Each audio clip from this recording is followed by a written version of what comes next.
Welcome to Thursday Night Knives. I'm Bob DeMarco. Coming up, whole bevy of QSPs, if a bevy is three. Two new Civivis I want to talk about. One from Jeff Blauvelt, Tough Knives. Very excited about that. And what do your non-knife friends or people around you, work people, think of your obsession? We're going to talk all about it as soon as I can get my speaking straight, which I'll start working on post haste. But I want to talk about a knife that has gone at least somewhat unrecognized in my collection, though it did appear in a recent in my recent outdoor knives list. But I want to talk about for a second the Buck 119, because during my little setup time before Thursday Night Knives, there's a little time between dinner and the girls go to bed, and then I just have some time to prep for the show and just hang out. And I was doing a little knife fighting, and I was using this old favorite, this Buck 119, and it feels good in hand. But I always talk about how wide the handle is and how oddly the handle comes all the way to the wide guard like that. I always thought that was weird. But tonight, for the first time ever, I don't think I've ever held it like this until tonight, and it makes sense. It all makes sense. The Buck 119 is a great hunting knife, or so the hunters say. But in reverse grip, man, it feels awesome. That widening of the handle sort of compensates for the smaller fingers as your hand tapers down. The handle tapers up, and then you have this perfect. Here, I'll come right here. You have this perfect bill right here for you to put your thumb. It's amazing. This thing is awesome. So anyway, how's everyone doing out there tonight? Is anyone out there tonight? This is the question. Because here I am talking about a knife fight that happened right here. And, well, I know that Have a Knife Day knows how it is. No, I'm just kidding. I know Have a Knife Day is not only a serious collector, but also a veteran. Thank you, sir, for your service, of course, and for your amazing videos. You are my fixed blade connection right now when I log on. So I'm really psyched about that. Christoph Wilhelm, good to have you here, sir. That Taliban is sick, Bob. Well, thank you. It is indeed sick. I'm very psyched to show it off. Byron Kennedy, how you doing, Byron? Howdy, Knife Junkie Bob, Jim, and all you junkies. Thursday Night Knives. Yes, indeed. This old sword, Dave, how's it going, sir? Evening, Bob. Knife obsession. Buying customs is exhausting business. 2 Cones Craft, 1 BlackRock, and a Pinkerton in progress. All in 2 days. Whoa, is me. Well, that's good. I mean, that's a good problem. I'm sorry, Jim. Can you go back? But first, I want to say, Kitmuk, so good to have you here, sir. Don't mean to snub you. I just want to finish talking about this for a sec. Those 2 Cones Crafts. So Dave just ordered this beautiful Tonto. I think it just arrived. Well, I know it just arrived, and it's got a giant fuller on both sides, beautiful with Cocobolo handles that are sculpted like bamboo. It's amazing. And then you've got, I guess you chose yes on the Bowie. That's awesome. BlackRock and a Pinkerton. Amazing. That's 2 days. What's it going to be like by the weekend? I think it's going to be awesome. All right. Thanks, Dave. 9198 David. Speaking of David and Dave, evening, my like-minded people. Well, evening, sir. It's great to have you. Jay McConnell, good to see you, Jay. Evening, Bob, Jim, junkies. Bob, don't give up on the beard. Gray is distinguished. That's what I tell myself anyhow. I know it is. And I should, well, like, it was gray last year too. It's just, you look at it, it starts to get intimidating. Like I look like an old man when it just comes in salt and pepper. Watch and cut. Alex, good to have you. Made it, he says. I had such a great time on Alex's show, Alex and Dirk, on Sunday. Hope you guys catched it. Catched it? My God. I've been around my little one too much. I hope you caught it. Caleb Townsend, good to see you. Howdy, howdy, he says. Just getting over a little something. Jim, Bob, good to see y'all. Well, Alex, always a pleasure to see you, man. Professor EDC, good to see you too. He had that ridiculous out the front that I love so much. The Venom Tech with the extra long blade that you need a sheath for. Such a cool out the front. James Moore, good to see you, sir. Hello, Jim and Bob and all knife junkies. Well, good to have you here. Manny Z, good to see you, Manny Z. Hey there, Bob and Jim and everyone. Manny Z, Never Enough Knives, 007 Evening Knife fans. I loved the post you sent me. That was awesome. Blade Ogre, Chris, how you doing? Good to have you here, Chris. You said I didn't count last time and you were one heavy, so I think that had you at 9 last week. Can't wait to see what you have this week. Happy Haptics, EDC, good to have you. Nice to make it early for the show. Great to see you, Bobby and the boys. Well, it's good to have you, man. And I like your little avatar. Why can I never remember that word? Dion Page. Hello, Knife Junkies. Well, hello, Dion. Good to have you here, man. I was just reading your birthday wish to my wife the other day, which was happy birthday, Mrs. Knife Junkie. And she really appreciated it. Chris McNair, good to have you here, Chris. Happy Thursday, Bob and Jim. What's up, junkies? He wants to know, as do I. And speaking of that Taliban, let's see, Byron says, Bob, if anyone wants one, Buck made a limited edition knife of the month, 119 in Red Micarta and S35VN for August. Yep, I do remember that. That one did, Byron, that had a different blade, didn't it? Didn't that one have a drop point or something kind of odd for the 119 or, different? Or am I misremembering? But that I like all of their sort of Buck of the Month releases. So that Taliban, it's Taliban or Talibang. It's both, and I like to say bong, Talibang. So I say that. First of all, it sounds less like Taliban, the organization, and it's got bong in it. You know what I mean? No, Taliban. So here you go.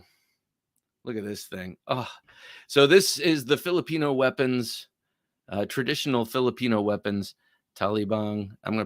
I just want you to see the whole thing right here. And here's the cool wooden sheath. I love the traditional wooden sheaths.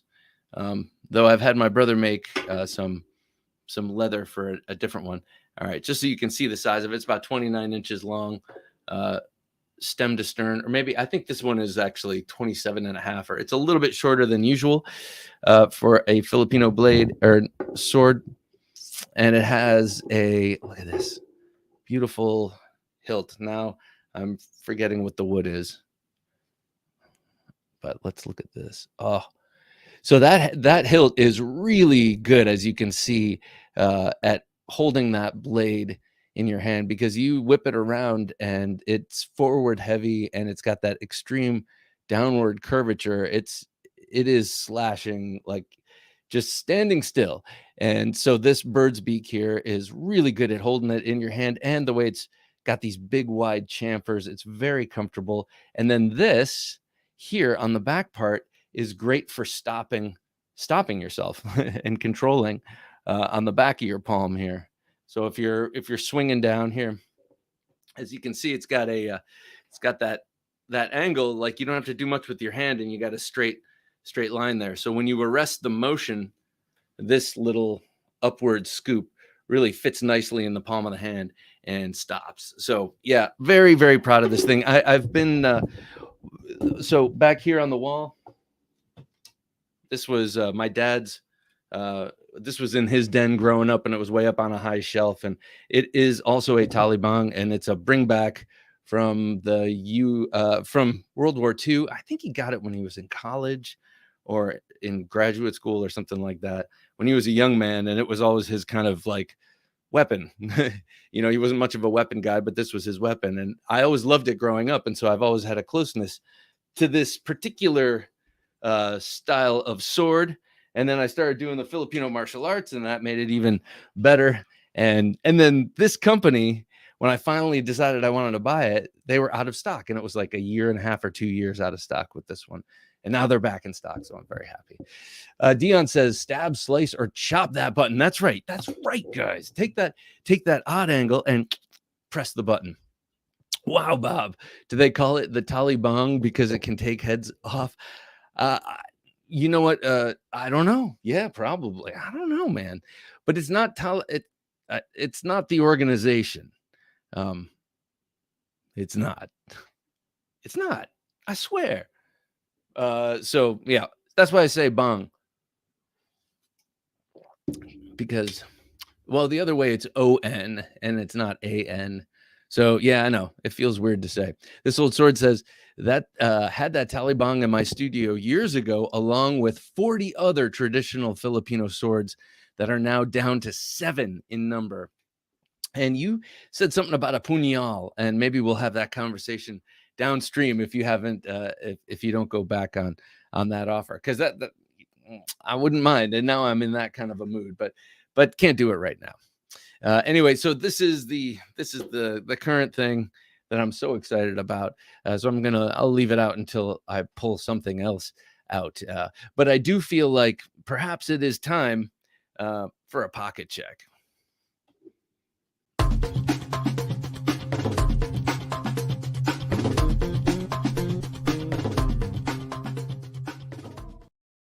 Love that. Today in my front right pocket, I had the Knight Elements that Jason Knight designed. Elements produced, or let's see, Fox Knives produced, Elements distributed, MK Ultra. MK Ultra was that was the mind control program by COINTELPRO or the NSA, or I don't know, whoever the secret society, secret agency was in the 60s and 70s. And they did some damage, I think, with MK Ultra. Anyway, that's what this is, and it's this beautiful kukri, definitely in the signature style of Jason Knight, especially the blade, with the handle as well. But that blade with the downward sort of canted and large fuller on that beautiful kukri blade. Love that blade. I think that this is the best interpretation of a kukri in a folder. I think even better than the Raja. I do like the Raja 2, definitely over the Raja 3. The Raja 2, the larger one, the Raja 1, of course, was awesome. But that didn't last for very long. That was the dressed up version of the Raja 2 with the bolsters and the polished polished G10. In any case, I think this embodies the spirit of the kukri even more so than that knife. Had this on me today and just flipped it a bit. I don't think I remember using that. I used this next one a bit today. I had the Jack Wolf Knives Vampire Jack on me today, and been carrying this a lot for October. This is the October 2022 Jack Wolf Knives knife.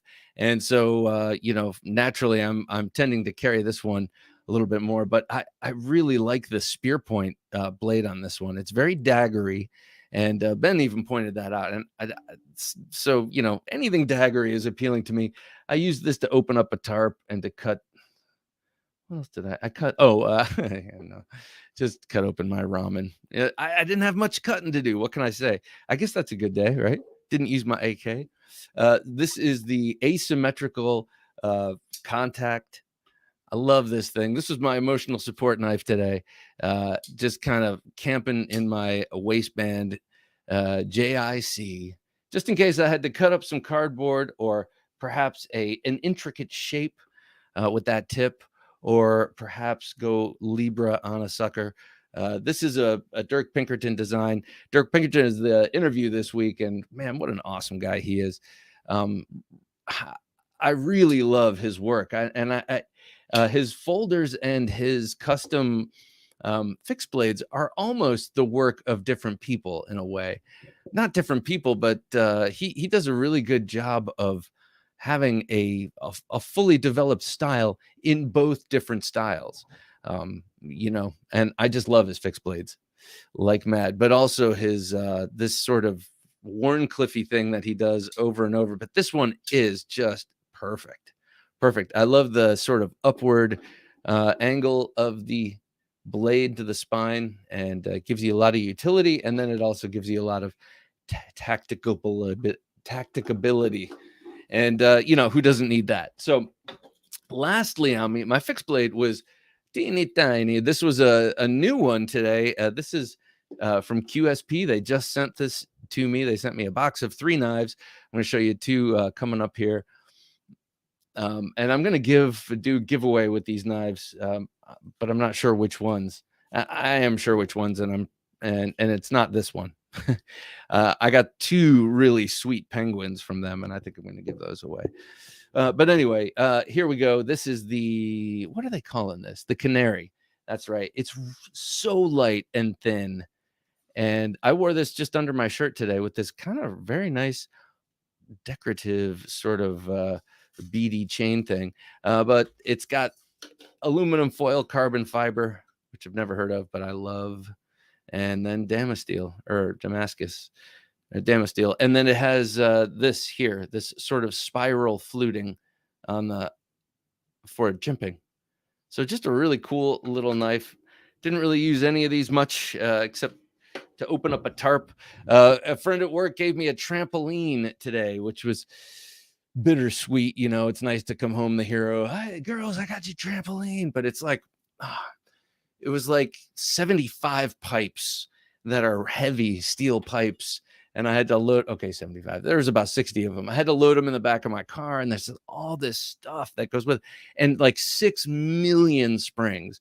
So that's what I have coming up. So I opened up used that knife to open up a tarp to throw over all that crap because I'm not dealing with it till spring. Okay, Dave says I have both versions of the punyal knives. Oh, look at this, dangling it in front of me live. Yeah, I like the one with the wood that comes around like the guard, the reverse guard. James Moore, pocket check, Thorburn L55 front flipper with hollow ground blade. That's a beauty. That's about half a year old now or something, would you say? I feel like I remember when you got that. It doesn't seem like that long ago. 3D machined CF scales, Zerk pivot with. Oh yes, right. I remember this, and I'm not gonna do that. Thai aluminum nitride, coated Thai collars. Just a work of art in your pocket. Yes, a work of high design, because of course you can use it for more than just appreciation, but I'm going to just say art for short now that I've said it long. Ryan Walker, good to have you here, Ryan. A little sip of coffee. Ryan Walker, I can assume what people think of my knife obsession. I probably got close to 100 knives. I need way more. The Raja 2. Yes, the Raja 2, Ryan. You do. And that's one of those knives that I think we're all kind of nervous again about cold steel since this whole cold steel selling knives at Walmart thing. And I know Jimmy Slash has done like 4 videos now of him just absolutely abusing these 2 bushcraft knives and also like doing some fine cutting and then just like relentless chopping into treated wood and batoning and this and that. And Jimmy Slash is no slouch. He's a big, strong guy, and he does a lot of cutting competitions. So he was abusing this, and these knives are turning out well, but still, there is something, right? There is something about it, and that was not a chef's kiss. That was a manage. That was something else, and I'm not thrilled about that. So anyway, what I'm trying to say is, if you can get the Raja 2, and I would grab a hold of it before it goes bye. Chris McNair says, picked up 6 knives from Artisan in CJRB for $180 at California Custom Knife Show. I didn't want to leave empty-handed. No, I guess not. I carried the Artisan Ahab, that beautiful knife designed by Nick Rogers of Niche Designs. The CJRB Ruffian, designed by Mr. Dirk Pinkerton, who we were just speaking about. And the 80-20.5 Shark's Foot, of course. Oh, that's awesome. Yeah, that's a good knife. That's a good knife. I almost brought the Shark's Foot out tonight, and then I didn't. I'm trying to be more disciplined with what with curating the desk these days. Max the Maker, good to have you here, Max. Part 1. Ooh, I like it. My carry for the last 2 days was as follows: most to least used. Yes, I did stop and look up and try and figure out what that meant, but I got it. Civivi Kiwi Plus. I don't know what that is. DRD Titanium Go Pen. Olight Perrin 2. Field Notes Expedition Notebook. Doug Ritter RSK Mark 1 G2. And Swiss Army Knife Huntsman. Oh, that's cool. I like that you put it in the order of least used to most, or most to least. Oh man, you're just talking about the pen. The other night, I had to give someone my Hinderer Investigator pen. I had to give him my Hinderer pen.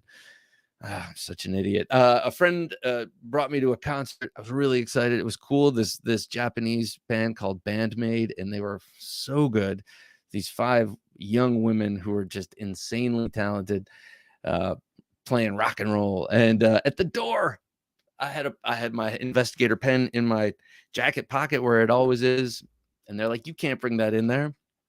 And I was not about to walk back to the car with the distance it was, and with the people, the guy I was with, and the whole situation. It was just not tenable to go back to the car. And she was going to throw it out, and I said, "No, ma'am, please do not throw that out. I want you to have it." And she's like, "Me as in like me?" And I said, "You. I want this to be your pen now." And she says, "Thank you." And she gave me a fist bump, and I kept walking. I was like, and I felt good. I was like, hopefully she uses that to take out someone's eye who's bad. I'm not just saying goes out and takes someone's, but hopefully she needs that one day and she has it, right? Just kind of like the diagnostic.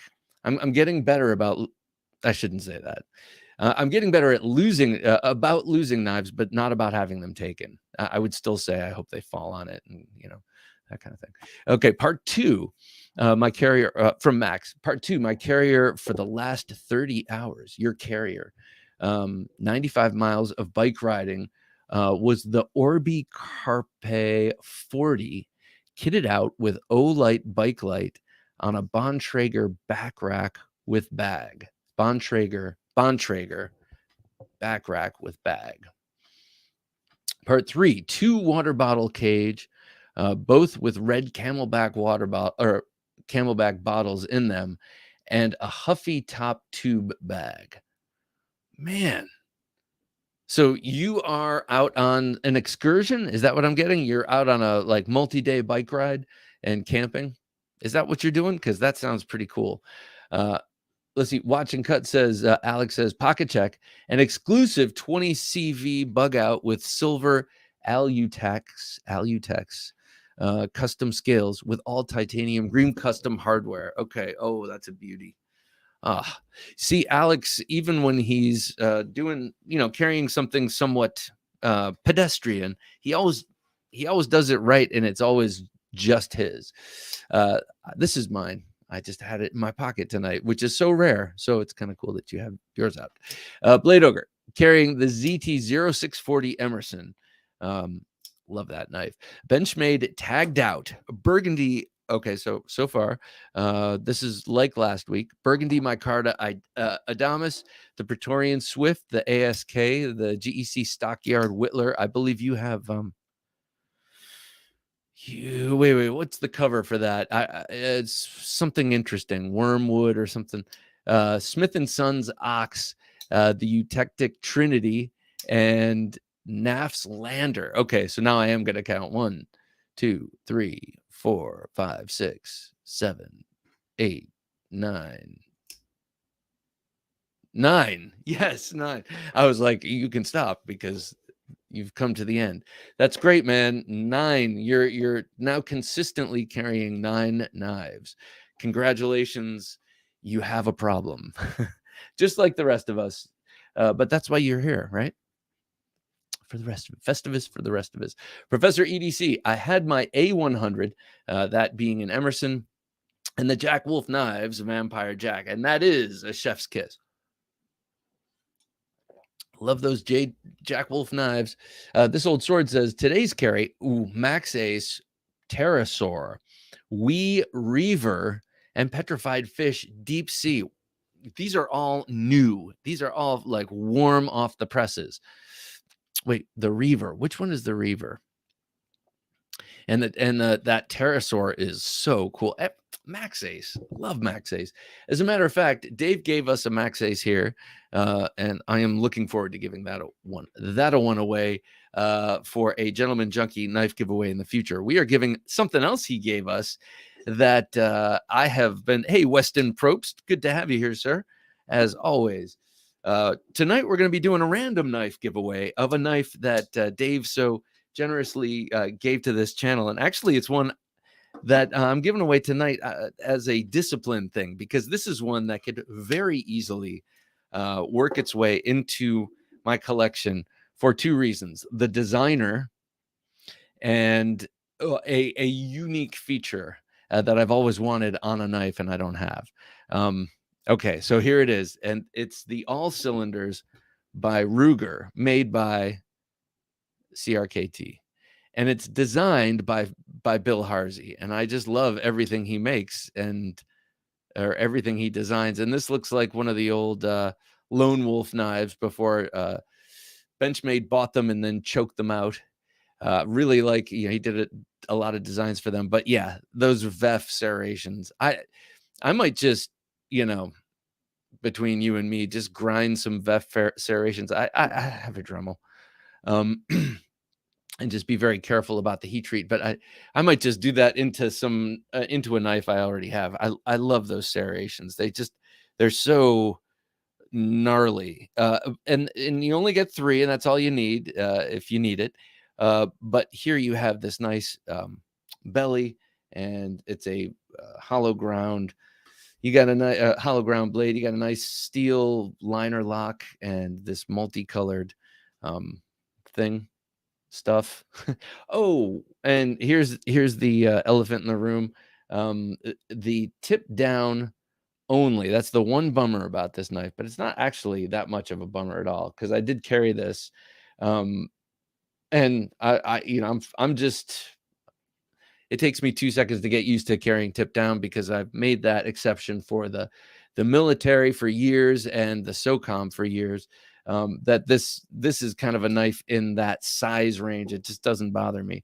But I did see that I took off the clip to kind of shape it, and I put it on the wrong damn side. So I'll put it on the right side for whoever wins this tonight. But this is we'll do hashtag knife for this at some point. But we'll leave this out for a minute. You all can figure out if you want to be in on it. Here's the thing. So you get the knife, and it's yours for free if you win. See, we just take your comment and we put it into a random number generator, and boom, someone gets chosen. Someone will be walking away tonight with an unused but reviewed. You can actually see this very knife reviewed on This Old Sword on his channel. And oh man, it's got great action. Whoops. And a great feel, very strong, sturdy, like solid feel, but also great in hand. And it's got the Harsey looks, and that's about 4-inch blade, nearly 4-inch blade, almost. Let's see. Dion says Izula 2 and Voyager XL clip. Nice. Actually, it's funny, Dion. The Voyager XL drop point is the one I was just thinking it would be cool to put VEF serrations in. I do know that this is something that Mr. VEF, has patented and such. So, I can do whatever I want to my own knives privately, but I think you have to be very careful about trademarks and stuff with him. Sharp Guy ATX, good to have you here, sir. You had the Tops Delta 3 and the Devo Stout. Oh, so nice. Aluminum carbon fiber. Very cool. I want one of their knives. I do. I want that new one that's coming out. Not the what's it called? The Buzz. I want the Buzz. 9198 David said, carried my Chavez Ultramar Liberation 229. That's a beautiful knife. The Kaiser Towser K. Was that with the blue rich light? And the CFK Rotten Evo. Man, which may never leave my rotation.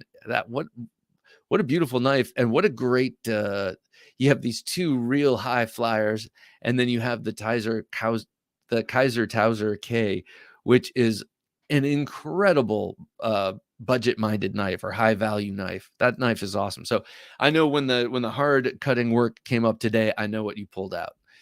Ryan Walker says, I'm carrying my Cold Steel Coben. Oh, nice. Bark River Bravo 1.5 pepper spray. Oh, sorry. Bark River Bravo 1.5, pepper spray. Walmart Gerber Tanto. I hear that, for smashing windows. Huh. Are you a criminal, Ryan? Or what do you mean by smashing windows? Or what do you do for smash? Oh, you mean, I got you. You're in the car or something. You need to smash the window to get out. That's what you got you. I assume. You're like, no. I'm a burglar and I'm out doing night ops. Manny Z says, a nimble W and Z-Wear Shaman. Another nice carry, man. Those nimbles. If I had a nimble, it would be the nimble Tonto. I just love that. So I guess that's the nimble T. Jay McConnell says, today's carry was the giant mouse Ace Grand in burlap micarta and Venatus 4E, like 4V. A Gaskill Knives Fixie. Ooh, I'm not familiar with what that is, or with Gaskill Knives, and a number 14 Tom's Choice Barlow in goldenrod saw cut bone. Ooh, we have an aristocrat, ladies and gentlemen. That is a sweet one. I do love the number 14, almost more than the 15, because you don't even need a slip with that. It's so small. Now I have a couple of 14s and I really love them. But not as much as I would love that one. No, I'm just kidding. Just kidding, guys. Just kidding. Never Enough Knives 007 says, today was the Benchmade Contigo, the Benchmade Bug Out, and the Swiss Army Knife Huntsman. Very cool. I do love the Contigo. I know that's one of Shane's absolute favorites of all times. And I got rid of my M4 Contigo a long time ago to buy something else, and sometimes have pangs of regret. You know how that is. Just pangs, just every once in a while, like a man who's committed a foul and heinous crime, but that was years ago, and it only pops up every once in a while in his conscience, but he's learned how to stuff it down. That's kind of how I feel about some of the knives I've gotten rid of, which I, swore fealty to when I got them. Happy Haptic EDC says, today I mostly used an 80 20.5 first run, took pictures of a concept mini cryo. Oh yeah, the cryo, that's a cool one. And now I'm chilling and watching with my Pika. Very nice. I can see it. You're just flipping it around. And 52 Graves Death Cookie glowing on it so I can spot it in the dark. That's awesome. 52. So I don't know 52 Graves, but I got to check them out. Death Cookie. I'm assuming it's some sort of a little bead on your Pika. That's cool. Ketmuk says, today I was carrying my LT Wright knives, Bandit, Bear Forest knives, GT EDC, Griptilian, Eldris, and Buck of the Month Stockman. Oh, that came in the mail earlier today. Okay. Are you signed up for the club or something? Does it just show up? Maybe I should do that. How much is that? That sounds expensive, but cool to be like, second Wednesday of the month. My buck is coming. What's it going to be? Or something like that. That'd be kind of cool. Caleb says, today I carried a clear top Microtech Ultratech and an A Purvis Progeny Knife Nuts podcast edition. I would love to have that A Purvis Progeny in the Knife Nuts dress. Frequently it's I don't know exactly what that one looks like, but I like all of the Knife Nuts editions he's done for the Brian Nadeau knives they've done. Christoph Wilhelm says, Sencut Watuga. That's that clip point, right?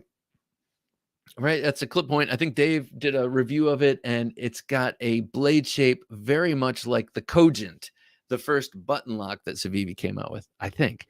So Sencut Watuga, Artisan Small Arian, the Olight I5T, and the Browse BMT. Browse BMT. BMT, is that... oh, no, I'm thinking Silent Soldier. What's the BMT? Weston Probst says, today was carrying the Kershaw Link. That's a nice one. I like the Link. And a Gerber Dime. It's a little teeny tiny one. The Link is cool. And remember the meaning, the link. They're linking it back to the United States. That's what that was all about. Robert Douglas, evening, Bob. Well, evening, Robert. It's fine to have another evening, another Robert in the house this evening. Kevin Moore, good to have you here, Kevin. Good evening to y'all, grand junkies. Bob, Jim, how y'all doing this fine evening? I'm doing great. How you doing, Kevin? Your videos are always uplifting on Instagram. Blade Ogre says the GEC 29 Stockyard Whittler has molasses and grits covers. That's what it is. So the opposite of wormwood. Instead of like gross and it's delicious and warm. Byron Kennedy says Cold Steel Recon 1 in spear point. Love that knife. Is that before they went flat on everything? Does that spear point have a hollow grind? I'd love to know. Off-grid all-day necker, still available on site. Okay. And the ABKT Stockman, American Buffalo Knife and Tool Stockman. That's funny. The off-grid necker was out of stock for a while. I think you brought that to my attention. And then I asked him if he was bringing it back. He said, no, I retired it. And I guess he brought it back. That's cool. Maybe I should go get myself one. Mr. VC256, good to have you here, sir. I should have sent you. Well, actually, we cannot track international, I found out. But I do have a receipt, and your knife is on the wing and hopefully already there. Good evening, everyone. Bob and Jim, hope you had a great day. I had to stay up late to catch Null Knives Voodoo. And I did carry today my new CF Evo 3.0 and Custom Knife Factory. I'm sorry, Custom Knife Factory Evo 3.0, Custom Knife Factory Maverick S, Swiss Army Knife Pioneer Alox. Jeez, that Voodoo. Oh, God, that is gorgeous. That's funny because one of my other very favorite knives and designs is called Voodoo, but that Null Knives Voodoo is just beautiful. Congratulations, sir. Blade Ogre says, also had last night bought the American Blade Works Model 1 version 6 that Shane mentioned on his show last week. That's funny because I've had mine out ever since that conversation too. Mine is a version 5. And man, he could have stopped here. He really could have. And I'm glad he didn't, because actually in experiencing the 6, it does go beyond. Keith, good to have you here. Keith the Knife Freak, ladies and gentlemen, the man who earned me my Dolica, or gave me my Dolica. Thank you, sir. Good evening, all you crazy knife nuts. Well, it's good to have you here, Keith, as always. I carried the Spartan Harsey 3.25 and the Chuck Richards Mini Pry. Chuck Richards Mini Pry. That sounds. Oh, Spartan Harsey. Keith, put hashtag knife in the description. You could win a Harsey designed knife that you feel free to really express yourself with. Robert Douglas says Tops Buck. Oh, C-SAR T. So this was the oh wait, no, I'm thinking of the Strider Buck. I don't know what the Tops Buck. Was it a Tonto? Maybe that's low-hanging fruit with the T at the end of that designation, but I'm trying to remember what that was now, Robert. And I feel like it was a limited thing, like they did the Strider Buck ages ago, and now people are clamoring for it. I feel like it's that. Kevin said, my pocket check, Petrified Fish Beluga in blue jeans micarta. I love that, blue jean micarta, right pocket. Finch Cimarron in yellow gray. That's the one that I have. Love that one. That's a great back pocket knife that fits nicely next to the wallet. You're like, no, my wallet's too big and fat. Well, if you have a slender wallet, it fits. Swiss Army Knife Cadet in blue Alox and the Quill XL in pocket. I like the way you have your quill wrapped with cord. I think it looks cool. Berg Knife had my Gooseworks Mekong Delta combat folder. Oh, yes. Where's mine? I have mine standing by. And Warcraft Tonto with me today. That Warcraft new or old, pre or post, pre or post. I'm curious because I think they did change it a little bit. The Watuga isn't that's what I'm thinking. The Waxahachie. What is the Watuga? I remember doing a story on the Watuga. I do like the name. The Watuga is the needlepoint Warncliffe button. Oh, okay. That's the one that Stasa was teasing us with for so long. Yeah, I want to get that. Yeah, I want it. Acid Test Kids. Good to have you here, Acid Test Kids. He's applauding, or she, probably he. Ket McNessart. Buck of the Month is a monthly drop where they release a special edition of one of their models in limited quantities. This month was the Stockman in S30V and green canvas covers. Yeah, but Ketmuk, I was curious. Are you signed up for some sort of thing where it shows up, or did you order it and forget? Because I thought you said you were like totally surprised, or maybe I'm just misremembering. Dwayne Letterman, good to see you, sir. Evening all, he says. Well, good evening to you, sir. It's good to have you here. Acid Test says, I didn't leave the house today, but I was playing with my Civivi Lazar. I love that. I love that they named it Lazar. I'm only, one can only presume it's after Bob Lazar, the legendary Bob Lazar. Ryan Walker says, yes, if I need to break a window. Okay, you're not walking around breaking windows. Ryan, you know you shouldn't go breaking random windows. Cold Steel Marauder is my truck knife. Yes. The Cold Steel Coben is my EDC because of the ease of carry. The easy carry clip. Okay, we differ on this. I feel like that clip is a problem. I feel like the clip is set up more like a walkie-talkie. And I think maybe you and I had a brief exchange about this. But I feel like it needs something on the bottom. Everything else that I have for fixed blade knives has a little something on the bottom, just to hook under the belt. And especially if you like to tug it out, like that. And so I feel like the Coben with the metal clip, it just doesn't work for me. But that is one of the best EDCs for me with the clip I kind of jerry rigged onto it, because of how it comes out of the sheath so well and how thin it is, just snugly next to the body. And I totally respect a man who's got an 8.5-inch Bowie as his truck car, as his truck knife. As a matter of fact, I was thinking of making this my new bag knife, my new backpack knife, and retiring the SOG Seal Pup for a little while. Nomadic, good to have you here. Nomadic Adventures. Wingard makes some quality stuff. Yes, they do. This is always here on my desk, and then I have two other Wingard wearables about the house, just in case. Berg Knife, good to have you, Berg Knife. Now new, I believe it's 3V Black Blade. Just got it today off the secondary, so had to carry it. Very nice. I don't think I said hello to you before when I read your comment. Paper Tiger, good to have you here, Paper Tiger. Hey, y'all. Well, hey, it's good to have you here. Steel Ovan, always a pleasure. Evening. I'm a little late to the party tonight. Well, that's okay. They say that what is it? Fashionably late back in the day was 8 minutes late. And so we live in an extremely fashionable family. And that's not my doing. Robert Douglas says, yes, Tonto. Okay. Hashtag knife. Okay. So Robert's in. Robert, you might have to just put a separate, a comment that just says hashtag knife. I'm not sure though. Jim knows that and maybe can chime in. But remember, people, all you got to do is just put comment hashtag knife, and you can get this incidental front flipper by Bill Harsey and Ruger Firearms. Oh, by the way, something kind of cool about this. This is called All Cylinders. And then you can see there's a pistol cylinder pivot. I think that's kind of a cool touch.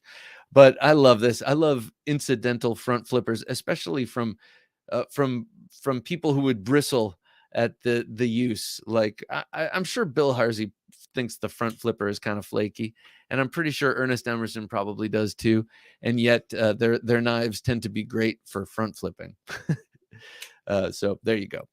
So hashtag knife. Blame Dexter. Good to have you here, Blame Dexter. You changed your avatar. There, I got it only after two attempts. If you like Bandmade, you should check out Baby Metal.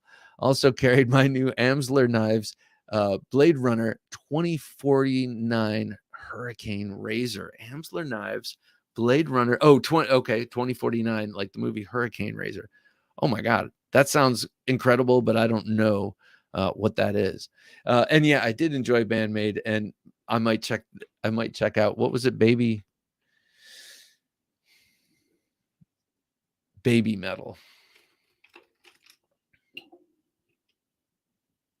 Thank you, sir. Baby metal. I like it. Acid test kids. Exactly after Bob. The secondary reason I got it, I need the McKenna next. Oh, yes. Gotcha. Yeah, that McKenna is cool. I need something from Elijah Isham in my collection. Kevin Moore says, had a great week. Well, I'm glad, man. Got in the Boker Plus Texas toothpick with Cocobolo. Man after my own heart. Love that thing. The NAFS Lander in black and off-grid Stinger XL in Coyote tan. What an awesome knife is my commentary. And his is what a beast. It really is. Actually, Stasa did a great video on it recently. Kind of his summation and testing. My Sencut Watuga should arrive next week. Yeah, I don't need to get one. As a matter of fact, like I'm vacillating between getting rid of my current batch of Sencuts and, well, not that I have many Sencuts, but all of my Civivis and stuff that aren't gifts, that don't have any sentimental value, even though I like them, just to kind of get new of those in, because those are the kind of knives I don't feel like I need in my collection forever. Kind of like at one point we will go through our library and kind of start pulling out paperbacks. I remember when my mom and dad did that, because we had tons of books in the house, and they would just, and then at one point my mom's like, the paperbacks are all they're doing is turning into dust, and I have to dust. And so it's kind of the same thing with some of the knives I've accumulated that are really good, that just should be in someone else's hands to be used, because at this point, I could be getting their current iteration. A death cookie is a PVC Oreo cookie done in multiple color schemes using luminescent paint so that the frosting and accents glow, allowing you to use it as a marker for your tools in the dark. Oh, cool. Is a PVC Oreo cookie done in multiple color. Oh, that's cool. I love that. Your tools in the dark. I like your air quotes. Or, well, actually, those were just quotes. These are air quotes. Ketmuk says, Bob, the best way to get one is to be on their email list. They don't seem to come out at the same time each month. Oh, okay. So it's basically catch as catch can. So make sure you get on that list.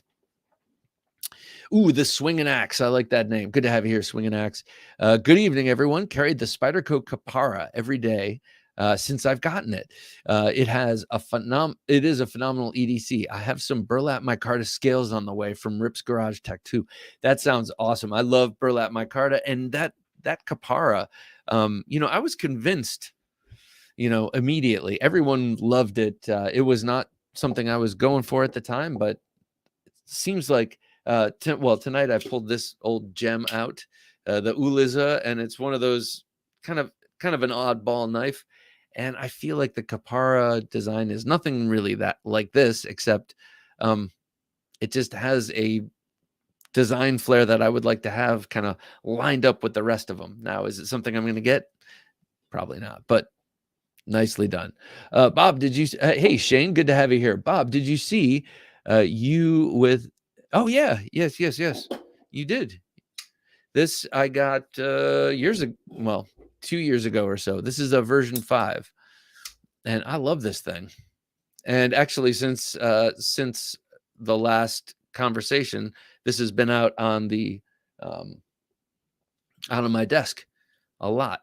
Berg Knife said, ordered the Boker Plus Advent calendar today. Oh yes, how awesome! You get one each part of the. You get one part each day for 24 days. Knife addict stuff. That is so cool. I'm going to have to do that. What a great gift. That's a great idea. I mean, maybe a little sacrilegious, but maybe an advent calendar to begin with is, well, it's chocolate. It's incentive, right? So every day you open it, it's incentive. Here's the pivot. Here's a screw. We're getting closer closer to Christmas, closer to that blade. And on Christmas Day, you have a knife. That is a really brilliant idea. Way to go, Boker. Random knife giveaway. Okay, so all right. Let's say at the stroke of 11, Jim. At the stroke of 11, we're giving away this CRKT made Ruger all cylinders, designed by Mr. Bill Harsey. And yes, after I fixed the clip, I put it on the wrong side. I will switch it to the other side. Unfortunately, my tools I put over there. But before I send it over, unless you're lefty or a lefty, and you say, just leave it where it is, and I'll say, you got it. But that is the Ruger all cylinders, very cool Bill Harsey design with those gnarly VEF serrations. I don't know if you've ever experienced these before. I've never cut with them because unfortunately it's not mine, but they're really like kind of sickeningly sharp and pointy and scooped out and, cutty. So yeah, look for that. In 8.5 minutes, we'll be giving that away. So your non-knife friends. Now, the reason I wanted to ask about your non-knife friends is the guy who, I was talking about the Hinderer pen that I gave away last night. Well, that was a non-knife friend that I was with. And before going, he was over at our house and there was a few moments making a big deal about no knives on you, right, Bob? And I'm like, no, I checked, and I started from scratch and, and no knives on me. And I was proud about that. And I was like, I don't need a knife on me. I can always, I can always find some obsidian and nap it if I need to. But so going out the door, I felt a little weird. I gotta say, I felt a little weird, and it was not a liberating weird. Like, I forgot my watch. Who needs to know time today? I'm just gonna roll with it. It wasn't that kind of liberating. It was like, all right, so now I'm vulnerable. Okay, that's good. Man, woman, an adult's got to learn to be vulnerable and be okay with it. So we're fine, and we go and we get there. And oh, thank God, after this long walk from the garage and then the long wait in line, and we were in the he paid extra to cut the line, and so we're in that cut the line, which is also very long. And then there's a guy marching back and forth, and he's like, come on, we're gonna start moving, and no weapons of any sort, and dump your water and this and that. I'm like, no weapons of any sort, just these, no weapons of any sort. And get up there and go through, and I buzz. And I'm like, yeah, I always buzz. It's my belt buckle, probably. And I buzz again, and no, step over here. And what's this? And oh, it's a pen. It's a pen. You can't bring that in here. And I'm like, what? What? You can't bring that in here. And so that's when it happened. And I said, okay, well, she's like, you can either walk this back to your car, like I said, which was not a thing, or you can throw it away. I gave it to her. That whole deal. Man. So he's a non-knife person, and I almost, I didn't want to seem too nuts about it. So I was just like, oh, it's just a pen, just a pen, just a really nicely turned brass pen. Shane says the American Blade Works Model 2 is coming in December. Warncliffe with 64 HRC Magna Cut. I am terrifically excited about that because A, I need to get Magna Cut in my life more, and B, though I really like the utility of this knife, and that is a great blade shape, doesn't get the heart racing like a Warncliffe I know will. Scotch and Things, good to have you here. I would honestly feel weird if I didn't have a knife on me. Yeah. It's a weird feeling. It really is. You slap your thigh, or, well, at least since there's not, I know, well, okay. If I have my slip joint. No. Byron says, I think you should retire your Jeremy's Razor subscriptions to justify more Bowie purchase. Yes. And keep the Barbasol. Yeah, I'm a Barbasol guy. Always have been. And now that they have the rust-proof bottom, I mean, how can you say no? And I do think you're right about that, though. I think that's a good idea. And if it's not a good idea, it'll do until the good idea gets here. Cold Steel Coben, good for going on a run. Yes. Because you can slide the clip on your sweatpants. Okay. Yes, you can. You can do that with other clips. Rest assured, you can do that with an ulti clip, and ulti clips are not my favorite. And actually, I'm wearing workout shorts, and the best I think for workout shorts is the discreet carry, and I don't have it here. The discreet carry concepts. Wait, what was that last one? Nomadic says that's what emotional support knives are for. You're right. Exactly. I could have brought one and left it in the car, but I was. You can do this. It's okay. I always buzz with all this military grade stainless steel in me. Oh, wow. How much? Yeah. Okay. Yeah. You told me about that. Well, at least you got a legit excuse. It's like, yeah, every time. Yeah. It's inside of me. There's nothing, and I'm not talking the prison purse. I'm talking it's a part of my body like Wolverine. So, get your wand ready. Does that no, that doesn't let you not let you get away with anything. But if you had to, it might help you mask something. But yeah, I don't see you doing that. And thankfully, because you shouldn't. Non-knife friends. So yeah, so the people at work, this is the other thing I wanted to ask anyone. Have you converted people at work? I have converted people at work, and Jim actually is one of them. But other people at work who were much further, who needed much more convincing. It just took putting a knife in their hands, and then suddenly you start seeing it in their pocket every day. Have any of you done that? And countdown in 2 minutes 45 seconds. We will be not auctioning. We will be giving away this knife to a random commenter who just puts #knife in a single comment, and this cool thing could be yours. I really like this one. This is one I'm glad to get out of my hands, because it's one that could easily nestle into the few prized CRKTs that I have. This being a Harzy and having awesome, really smooth washer action, being an incidental front flipper. Oh, by the way, yes, this is 8CR13 MOV, I believe. Actually, I'm pretty sure it is, though it's not designated here. It is CRKT. The river, the waters you're swimming in here. But I don't know. I have 8CR13 MOV on 2 cold steel knives that I have been bashing the crap out of recently. Chief among them, the Luzon XL, and that thing is awesome. That thing is awesome. So 8CR, yeah, not the top notch steel, but hey, man, probably pretty good for most of us for a knife that you're gonna only take out,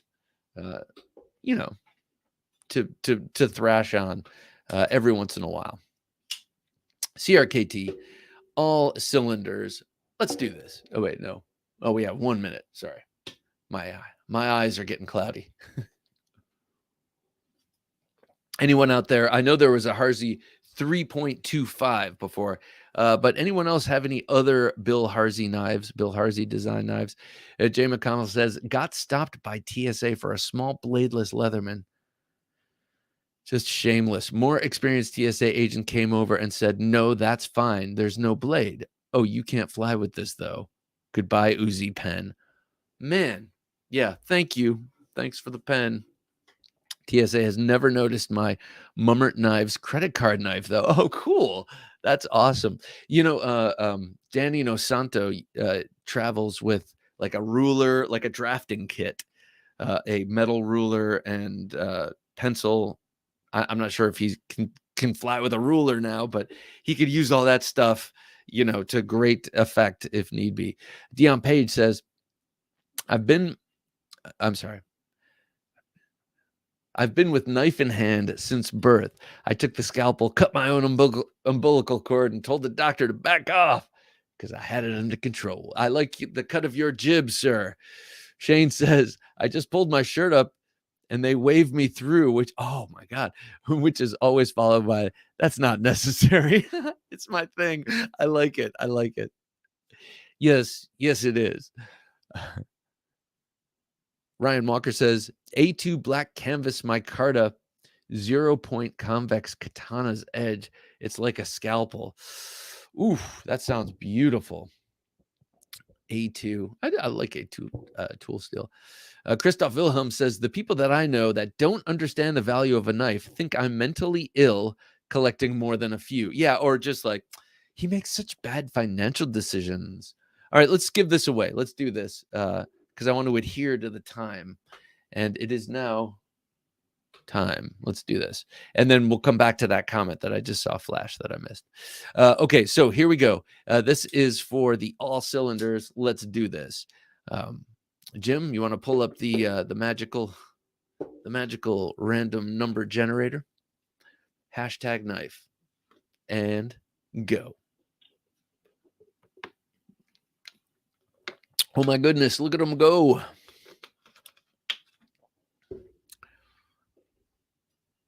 All right, Descentient 01. Descentient 01. Very nice, sir.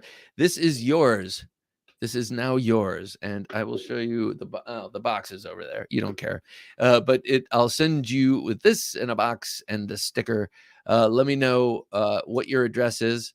Just email the knife junkie at gmail.com and let me know, and I will send this out to you. Thank you so much for watching, and thank you so much for being a part of this giveaway. I'm very, very happy to get this in your hands, and I think you will be very psyched to have it. And before I do, I will switch the clip. Yeah, I like this black and white micarta, by the way. I don't know if I really highlighted that, but nicely done, sir. Congratulations. Descentient. I need to write this down. Sorry. Talk amongst yourselves. Let's see. Descentient 01. All right. There we go. Weston, yes, one of my coworkers finally started buying and carrying knives. Nice. Now he's telling me about his new knives, companies, and podcasts. Yes. Weston did a full conversion. That is a full conversion. My guy or not my guy, but the one that was the hardest nut to crack, he just carries it every day. I see it in his pocket every day, which is better than the other ones who were easier to get, to be enthusiastic, who I don't see carrying them. I'm like, well, so very nicely done. 9198 David, I'm in law enforcement and have converted most of my coworkers to carry better, sharper knives. So 9198 David, can I ask you, before they met you and your influence, were they all convinced that Benchmades were the best? The law enforcement officers that I have known through work always loved the Benchmades, and I don't know if that's a cultural thing in my area, a cultural within the first responders culture, or if that's worldwide. I think it's or not worldwide, but nationwide, and I'm curious. Scotch and Things says the guys that work for me all carry utility knives. It broke my heart, so I got them all Kershaw's. Yes, Scotch, you are a man among men. That's exactly what you need to do. It reminds me of going to Walmart once, not Walmart, I'm sorry, Home Depot, to buy a bunch of like fat ropes and such. Descentient says, I love my B2, but want a 1.5 in full height. Oh, grind spear point. Nice. Rampless, of course. Yeah, I like the look of the ramp, but yeah, rampless, definitely. So I was getting these big, different kinds of rope and nylon, and this poor guy just had this little stub of a utility knife that had been used and just worn down. And he was like, and not only did I feel bad for the guy, but I was like, geez, man, I'm at Home Depot. I'm trying to buy some damn rope. And they got this guy with this tiny little cutter because he's not allowed to carry a knife. I asked him, and he's just sitting there working this thing. And I don't have all day. Can we? And I had my, I remember it was my Emerson Horseman, which actually was not the greatest knife for doing that at the time, because I hadn't given it a wickedly sharp edge at that point. So the edge was obtuse, but it still cut the rope, So I'm glad you bought them all Kershaw's scotch and things, because it can be embarrassing, to stand there like, I'm not allowed to have a knife. This is what I have to cut it with. It's like, well, you may as well use the edge of the table. You know. Sharp Guy ATX says, I have 3 Benchmades, a Gerber Auto, and I previously mentioned Tops Delta 3 all came from TSA in Texas. Really? That's awesome. So, Sharp Guy, you mean, did you buy like one of those 10-pound bags of knives, and those were in like diamonds in the rough? Descentient 01. What? No way. Now I'm trying to remember what you're. No. Oh, thanks, gang. Oh, cool. Yes, sir. Yes, you just won this, man. If you missed it, I said send me your email or send me your address to the knifejunkie.com, Bob at the knifejunkie.com, and I'll send you I'll send it to you. Berg says, I have a Harzy Going Heavy folder from CRKT. That's an absolute beast, like a full 11 inches overall. That is a cool knife, man. That is a cool knife. They have a big and a small version, and the small version is pretty big too. Weston Probe says, still working on him about firearms. Yeah. Okay. Well, one thing at a time, really. I mean, a firearm's much harder nut to crack with someone who's not predisposed to like them. Easier to get a knife because people use them all the time, and you can start to show them like, oh, well, just use this one. Doesn't this feel better than trying to push a dull knife through that thing? And oh yeah, and then you have an inroad. It's not like you can be like at the office to be like, I'm gonna try this pistol. Like, what do you think of this one? Kevin Moore says, Bob, in the South we have stories called Buckies. Bob, in the South, we have stores. I'm sorry. I knew there was something wrong about what I said. Bob, in the South, we have stores called Bucky's. Blade Ogre told me that they sell knives. So during my last 2 visits, I picked up a Boker Plus Shamsher in copper scales. Cool. And a Boker Plus Bonfire in micarta. I have the Shamsher right here.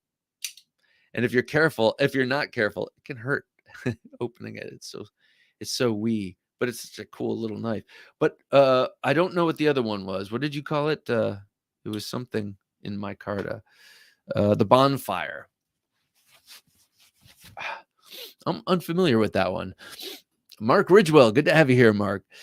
Same here, guys. Carried Husky knives, scolded many of apprentices. Oh, that's awesome. Yes. It's like, just let it be known that while you work for me, at first you could say you are allowed to carry an actual real knife. Oh, I took a picture of a guy. Oh, this guy was my hero. I'm filling up, getting gas, major road, just standing there watching. And there's some guys laying some cable into the ground. And the guy who's feeding it, at the point where it's going into the ground, he's got a full-on belt knife. And I was just like, no way. And I kind of walked over closer, just kind of, and I look, and it was something with a nylon sheath, but it had like a stacked leather handle, and I was so psyched. I gotta say, I was like, that guy is my hero. I don't know, because I never see anyone walk around with a belt knife, and obviously he can get away with it for work, and he probably needs it. But does he need a big belt knife? Probably not. And I loved seeing it. So I don't know why that, what reminded me of that. Can you go back to Shane's comment before I went off on that little tirade? But yes, very, very cool to see that. Sharp Guy ATX says, I stopped into Texas surplus store near airport a few times a week. Get lucky now and then. Oh, I see what you're saying. That's cool. And that surplus store is fed by TSA or partially. Every law enforcement officer I meet carries that CRKT pistol grip fixed blade. CRKT pistol grip fixed blade. Okay, I'm not sure which one that is, but don't they make one that's kind of reminiscent of the K-bar, the K-bar one? You know which one I'm talking about. It's got the pistol grip. Hey, how you doing, Blade Banter? How's everyone doing? He's saying, we're doing well. How you doing? I think I know how you're doing, seeing your new release. Excuse me. So congratulations on that, sir. JN, how you doing, JN? Your wish was my command, and indeed that thing did go where it was supposed to. Hey, what up? Sorry, I'm late. Been trying to defeat a tricky magnet situation. Well, that is weird. I don't know what that means. But I hope the tricky magnet situation is remedied and that it's not too dire, because that could be bad. Shane says, I went to meet Marcus Luttrell on the Freedom Tour. Oh, cool. And they made me take my knife back to the truck. Freedom? Yeah, you never know, though. So Marcus Luttrell, that's the last the lone survivor gentleman, right? 9198 David said, yes, they were all aware of they were only aware of Benchmade knives. Now they carry Microtechs, CRKs, and various others. You have done your job, sir. It is time for you to move along. And I think it's time for you to let those guys, spread it, and you spread it elsewhere. Very nicely done. Kevin says, I have a habit of, when I visit with non-knife friends, giving them knives out of my pockets. They're always very appreciative. They can't stand to be a human. Can't stand to see a human being without a knife. Are we animals? I agree, and am baffled at the same time. But I agree. And here's the thing: are they doing this? Oh, that's so nice. Thank you. And then never doing anything with it, or is it getting incorporated? I'm sorry, Bob. It's made by K-Bar. Okay, then we're talking about the same one. And it's got a TDI, K-Bar TDI. That's the one. Yes. I have one of those. They're pretty cool. I used to keep it in my gun safe next to the bed, like the little gun safe. And then I decided probably best only to have a gun in there, just so that I'm not. New QSP knives are available now. Yes, indeed, they are. Actually, let me show you two really cool QSP knives that showed up unexpectedly. And David, did you have anything to do with this? Gun folks sometimes have the worst knives. Yeah, that's true. Check this out. These things are awesome. I'm going to start with this little honey. So I showed you the neck knife before. I really like that neck knife. It is beautiful and was so talk about I had no idea it was there today. It just fit perfectly. It was really a nice neck knife. I love neck knives, and I'm always rooting for neck knives, and I'm always excited when I get one that I can put on and just never, like, don't think of all day. It's kind of like this little Fred Perrin is the same way. Unfortunately, the minimalist is no longer that way for me. The minimalist does not feel as minimal as it once did for me. But this right here, this is the QSP Mini Penguin. Look at this. Look at this adorable little knife. I'm starting to want a sub collection of tiny knives. This with the baby Rhino, with the Shamshur, with the Launch 9. Some of these really small knives are just powerful little cutters. Look at this thing. I mean, it fits the hand perfectly for a small folder. Like, say if you worked, so I worked at Sherwin-Williams when I was in college, or in college, and this would have been a perfect knife for, just because I was constantly boxes, but not cutting them down. I didn't have to break them down. We had a machine to do that, but I was just opening the tape, just constantly, that paper tape that they closed the boxes with, or oftentimes they were glued boxes and you just tear those open. But this would be great for someone who's constantly opening shit, because it's just the perfect size. What is this blade size? It's about 2 1/4. You're looking at 2 1/4, 14C28N, thin as the day is long. Here, let me show you. I'm going to put it down with here's my original QSP Penguin, or I guess the original. Yep. Oh, I said, thank you. I had to do some digging around. I didn't know where. I appreciate that, man. I'm so dense, man. Thank you, David. I know where I could have looked. But I really appreciate this, and we're going to be doing some nice giveaway action here. But I have to keep these around for a while and review them, of course. This one is really sweet. I do love the black and the green very much. Hey, Hungry Bird, what's up, man? Good to have you here. Was watching inside, he said. So there it is with that one. And then check this one out that David was so kind to send my way. Look at this. This is the, I'm going to call it the XL flipper, titanium, very thin. This feels thinner than, no, but this has a very nice geometry. At least it feels, I haven't used it yet. This is black coated titanium. You've got these really nice wire clips, or this really nice wire clip singular. And there's like, first of all, a part of the packing that I appreciated, there was a little plastic disc under there so as not to mar the titanium in shipping. But this thing doesn't even have any, you can barely bend it to the side, which I really appreciate, because wire clips that are too weak are too weak. That I don't appreciate them. But this, man, this thing is awesome. 20 CV blade steel. It's just so smooth. What an awesome knife. So the new QSPs right here, let me put it down in this sort of size order. Look at that. Look at that. And look at that. Yeah, I love the way those look. This is such a great knife. The Penguin was, let's see, the very first QSP knife that I remember was the $20. It was a $20 knife, very generic looking. I did not care for it. But it was one of those proof knives, to prove to the world that they could make a great knife for little money. What was it called? QSP YouTube channel is up and running too. Awesome, guys. Go check out the QSP YouTube channel.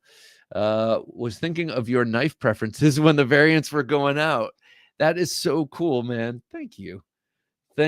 And I gotta say, man, I hope for great success with this thing, because I know the Penguins, they will sell themselves. People already are like smitten with the Penguin, rightly so. But this, talk about, I am smitten with this. Let me show this up close again, because I think I may have breezed over it before, but officially Penguin Plus. But yeah, large Penguin XL. Now it says on the little card, these come with these great little info cards. They're quite beautiful, actually, the way they're rendered out. And the info card on that says 3.37 inches, but I'm having trouble not seeing it as 3.5 inches, which is awesome, which is my preference. So it seems a little bit bigger than 3.37, but maybe I'm just measuring improperly. But this thing, the Canary, here, let me see if I can, there we go, get it real close. This carbon fiber is so cool. It's got aluminum foil in it. So it's shiny, like you can see right here. There's some of the foil was right flat right there where they polished it, and you can just see the layers and the swirls. It's really beautiful. There we go. And then you have Damasteel there. Also just beautiful to look at. And then a symmetrical drop point blade with a swedge that looks kind of, I'll say it, harmless. But man, it's not. That point is actually a really nice point. And that swedge is not just there for looks. It helps with getting that point into things. And to control it, you have this beautifully diagonally fluted jimping on the back. It looks like file work off of like a medieval dagger or something. It's so nicely done. And I love that little blade. The little blade is so nice. 2.5 inches on that, and very light and thin, as I mentioned, but great in the hand. Those little those 4 holes are great. And actually, while I was driving home, I was thinking about maybe if I get some nice leather wrapping it through these holes and then tying a little fob here to make it a 4-finger. But it's very comfortable as a 3-finger knife. And if you like neck knives, this is a great knife for you. If you like the idea of neck knives but find yourself not liking to carry them, this is the knife for you. Honestly, I forgot about it. I didn't forget about it, but it was the only time I noticed was when I had to lean in to look at something on the screen while I was editing, and then it pressed into my chest, and I was like, oh yeah. But so nice and light, and just a beautiful thing. Beautiful knife. That is the Canary. Blade Banter says Denim Micarta Penguin was the breakout. Yeah, but there was one. What was the one before it though? The very first one that came to market. A very generic drop point. Reminds me a little bit of the Scoria, which came later, right? The Scoria, not the Scoria. I'll think of it. It was another bird, I think. Anyway, Byron says, my wife and I were eating dinner with old friends. While discussing hobbies, I opened my ZT0308 at the table. He got nervous, but his wife was slightly aroused. That's kind of badass. We laughed. That's right, Byron. Represent, sir. I like it. Now, that's just funny. I hope you busted his chops a little bit for being squeamish around a knife, because I've never seen one. I've got a whole table of them, even some aggressive knives on this table. Not a one has made a move yet. So I'm just hoping it remains that way. Kevin Moore says that Canary is a beauty. Yes, it is a beauty. And I know it actually comes in different materials. I know the handles are pretty exotic. Paper Tiger says, great looking knife. Yeah. And by the way, those 4 lightning holes, as I mentioned, were great for grip. But also I like the spacing, and that's why I thought it would be good for if cord wrapping is your thing. I know that what I like to do on smaller knives sometimes, like I did this on my Cold Steel neck knife Kiradashi, which has a couple of holes like this, and I started here and kind of alternately wove them through the holes, and then at the back tie one of those little ball knots on there, or 1 or 2. I've done that before, and I like the way that feels. If you want to girth this thing up, you would do that maybe, but I like it as is. Actually, I get a really good grip with it as is, and don't think I need to. And actually, that spiral jimping at first, I was like, oh my God, my fingers are going to go, my thumb is going to fly off. It's just visual, but actually it gives you something. It's an interesting dynamic to brace against. You actually, it's different from just pushing forward, and it feels like it might give you a little bit of extra power. I don't know. I like it. I like the diagonal fluting. What can I say? I'm a shallow guy. I do like it though. Thank you, David. These are awesome. I really appreciate the work QSP does, not only right here with these beautiful knives, but with the OEM stuff I've been experiencing. Like the QSP, they do. Well, anyway, I know I've had a number of QSP's OEM knives and have dug them seriously, and now I'm having a hard time remembering what they are. But I do like Byron's story. It's funny because women tend to be, if one person is going to be squeamish, I have found in my personal experience, it's often, almost always, it's the man who's squeamish, and that's cool. I mean, to me, it's like I'm happy knowing that my wife is actually between the two of us, I am more squeamish. Like for instance, she could sit down and watch a whole open heart surgery, and I'd be, I just don't need to be watching this. I just don't feel like I need to be watching this. Like, oh, really? Yeah, I think it's kind of cool. To me, so that kind of stuff, women are tough. Women are tough. Men are tough too, just different ways. Mike, yeah, good to have you here, Mike. Hello, Bob, and everyone. Well, hello to you, Mike. Oh, wait. Oh, I saw the cat. Staring back at me. Yeah, what a cute kitty. I have my little Luna. She's a little hunter killer. She's such a cute cat. Except we've had to train her out of waking us up at like 3 a.m. to try and get out. She tries to get out at like 3 a.m. And it took a solid week and a half of me getting up at that time, the witching hour, when all sorts of ghosts roam the house, to pick up the cat, walk downstairs to the basement, lock her in the bathroom with the litter box and some water. And after about 9 nights of that, I mean, this cat, it was a battle of the wills, and the human will prevailed after 9 nights at the witching hour. But yes, I've defeated her. Robert Douglas says, gotta head out. Hit the like, folks, later. Hey, Robert, thanks for joining us, sir. I appreciate it. Have a great week and a great weekend, sir. Until next time. Okay, so I want to show you a couple of new Civivis that are coming out, and they're coming out by Christmas. And yes, this is my weekly Civivi Wii story. Like every week, it's like, hey, Civivi and Wii are coming out with new knives, like 2 new knives coming out. And they just, man, it's just an endless thing. And well, who cares? It's awesome. And look at this thing. This is a beautiful clip point EDC small fixed blade. Whoa, almost slid in there. Small fixed blade knife, and I think it's very, very handsome. I like the look of it a lot. It's called the Midwatch, which is kind of an interesting name. $129.30 for an N690CO fixed blade from Civivi.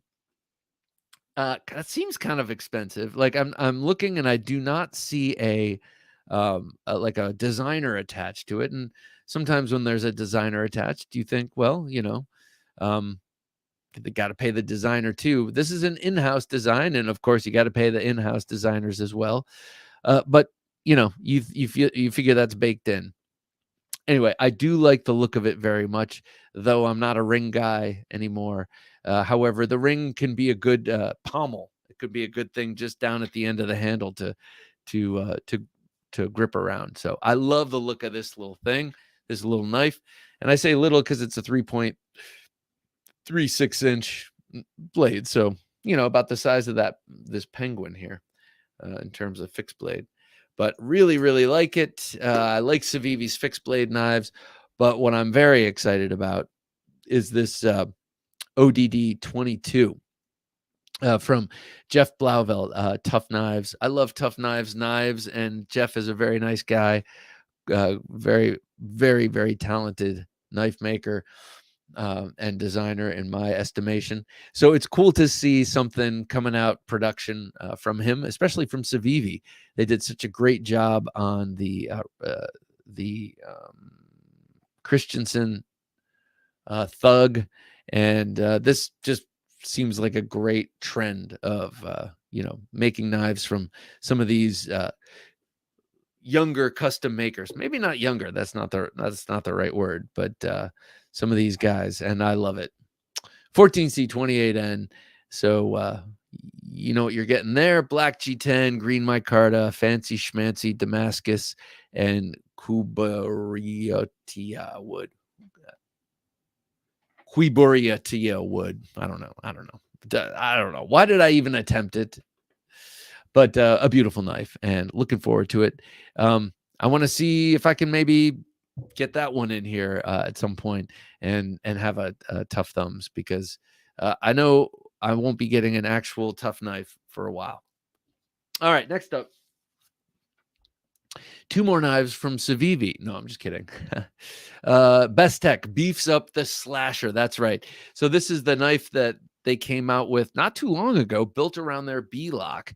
And the B-lock is their take at the bar lock, the ambidextrous bar lock. And so what they've done is lengthened the blade to a 3.5 inch. I think it looks great. I don't know, man. I got to say, the original slasher I thought was pretty cool, but and that was standard length of about 3 inches. And actually, I'm more fond of the blade shape on the original. However, you got to like the size, and the 3.5 inch version also is very cool. But I like more of a pointy point. But man, it looks good. And knowing Best Tech, they just make such great knives. And I think so the one that's up on screen, that's the original, that's the 3-incher. And then the one that you saw up at the top, that's the new one coming out, the 3.5-incher. And I just think that Best Tech, being Best Tech, and the way they build knives so beautifully, I think their bar lock is probably awesome. Who has experience out there, who's watching, with their Best Tech B lock, with this bar lock? I'd be curious to know. All right. Well, that's about it for the Slasher XL. My dog does that about 5 a.m. to wake me up to go to the bathroom. Yeah, well, that's one thing. I mean, the dog, you gotta, the bathroom is the bathroom, or having to urinate or defecate is one thing, but just to, how, I don't know, maybe you haven't lived with a cat, but sometimes they can just be willful. It's like, no, I feel like going out and hunting right now. It's like 3. You know what I would get if I went out right now? It's like, you're not going out. We hear foxes every night. I'm not letting you out. Shane says women tend to choose blades over guns when turning someone room temperature. I like that. I like how you put that. They take it more personally. Huh. Shane, is this anecdotal, or is this something that you know to be true? I'm curious, because I could kind of see your point. Mike, says, Bob, really enjoy your guest appearance on EDC Hour with Dirk and Alex. That was so much fun. Thank you, Mike. That was so much fun. I love those guys, and I've always been hesitant with the term friend, for someone that I'd never met in person, and I still have not met those two guys in person, but it doesn't matter. They are really, really great guys, and it was fun to be on their show. Their show is awesome. The Swinging Axe. Oh yeah, I like that slasher. Yeah, it'd be cool to have 3.5 with the original blade. Todd Carr, good to see you here, Todd. Evening, everyone, he says. Well, good evening to you, sir. It's been a moment since I've played with my Taliban, so I'm going to do that again because I love this thing. Let's see. I'll just hold it. Blade Banter says Kaiser made a big move forward with the Axis style lock. Yes, they did. Hey, what do you think? What do you think of the Rafir series? I think it looks beautiful. I haven't seen anyone with it yet, so I'm not sure if they're out yet. Oh, wait, I think I'm wrong. I think Lefty had it. Shane says, I heard a psychiatrist talk about female killers. Ooh, okay. So they like the knife because it's more personal.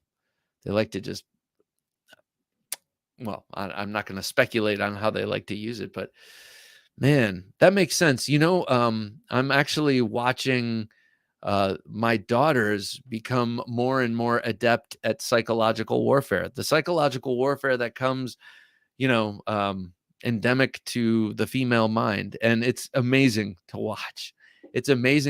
And when it comes to downgrading little jerk boys, I'll give them my perspective. Look, from a boy's perspective at roughly that age, this is what would really hurt to hear. And so, like, I'm adding to their arsenal. They're my daughters, of course. I'm going to help them any way I can. Rafir has been around for a while, but love the matte finish on Kaisers. Most are polished. Oh, that's cool.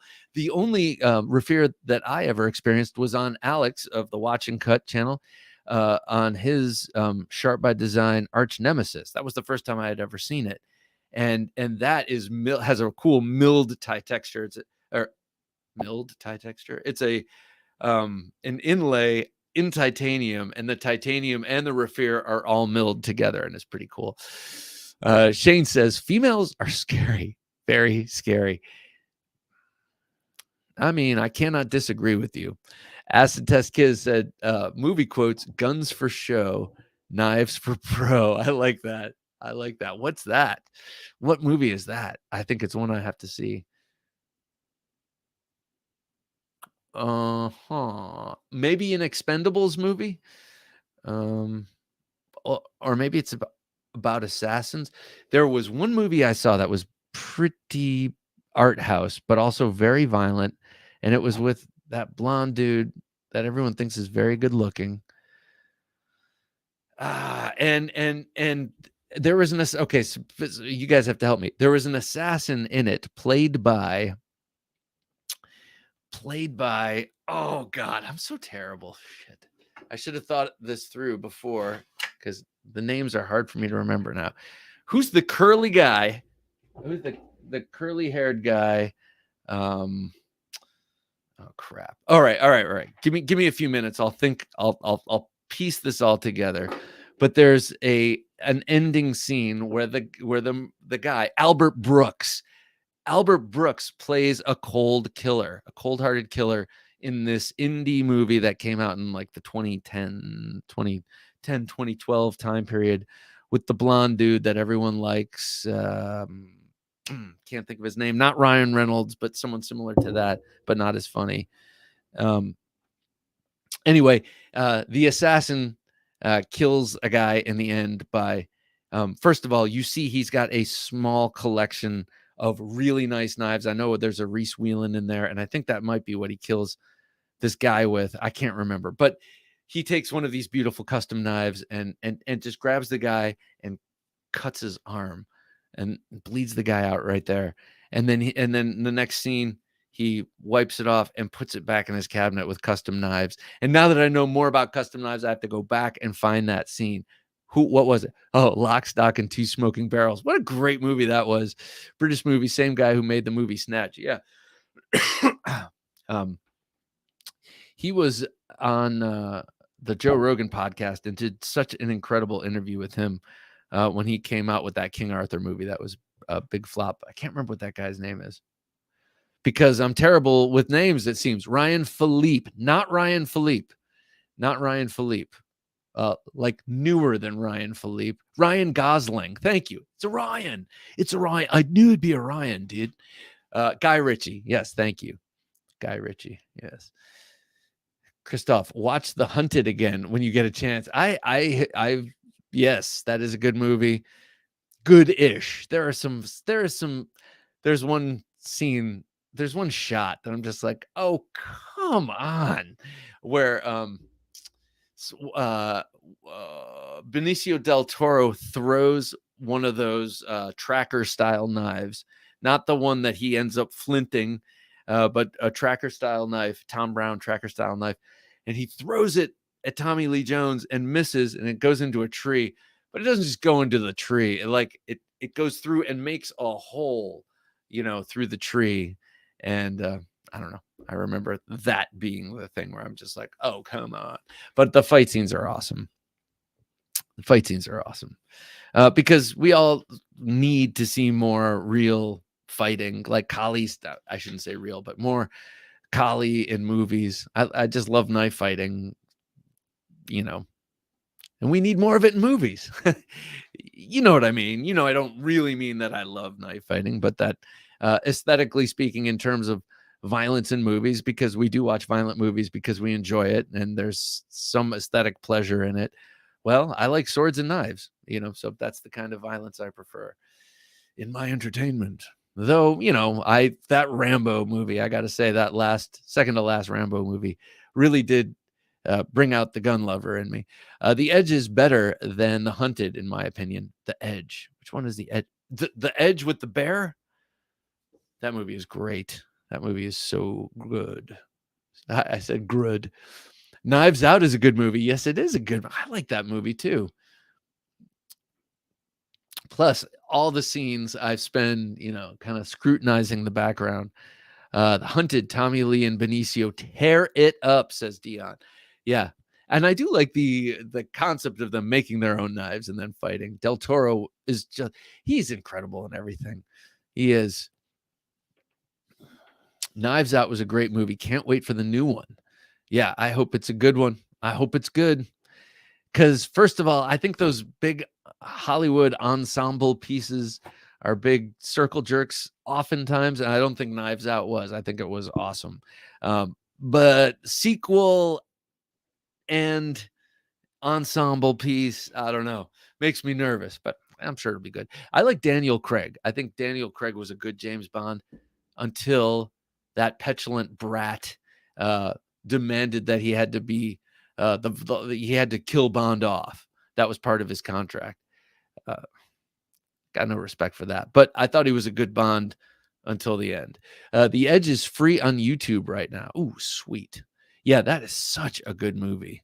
And it'd be interesting to check out what that little custom folder is that he uses in that. It's always a little folder that gets people out of a snag in movies. I think that's awesome. And well, I got to make a comprehensive list. I did at one time. I got to dig it back up.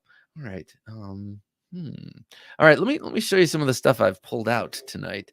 I think just guided by the spirit of the Taliban and having a new short sword, I have some of my more combative knives out tonight.